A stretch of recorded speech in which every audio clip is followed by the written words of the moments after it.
महायुतीचे उमेदवार गोपीचंद पडळकर यांच्या उमदी येथील सभेच्या दरम्यान लिंगायत समाजावर आक्षेपार्ह टिप्पणी व अत्यंत शिवराळ भाषेत टीकाटिप्पणी करण्यात आल्याने त्याचे जोरदार पडसाद जत तालुक्यात उमटले आहेत।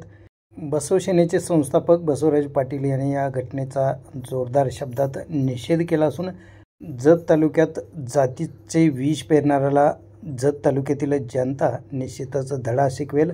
लिंगायत समाजाचा इतिहास त्यांनी विसरू नये असा सज्जड इशारा दिला। पाहूया।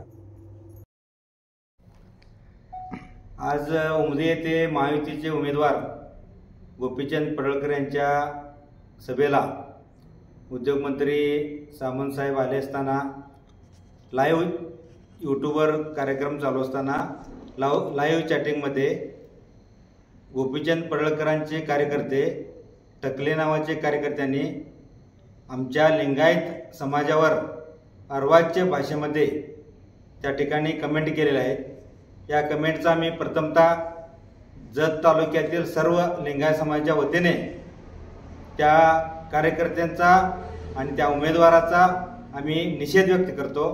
आणि गोपीचंद पडळकर हे बहुजनांचे नेते म्हणतात आणि काल परवा त्यांनी आमच्या लिंगायत धर्माच्या बसवेश्वरांच्या अनुयायांसारखं विभूती लावून फोटो काढून सगळीकडे व्हायरल केले आहेत।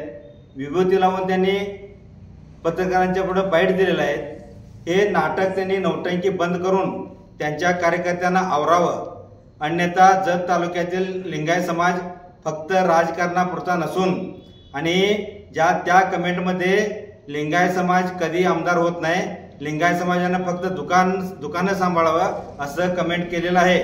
लिंगायत समाजाचा इतिहास 12व्या शतकात स्थापन केलेला लिंगायत समाज महात्मा बसवांनी विश्वगुरु महात्मा बसवेश्वरांनी स्थापन केलेला आमचा लिंगायत धर्म आहे आणि लिंगायत धर्माचा इतिहास रक्तरंजित आहे। आज सुद्धा बिदर जिल्ह्यातील बसव कल्याणमध्ये जाऊन बघा, तिथली माती सुद्धा लाल माती आहे।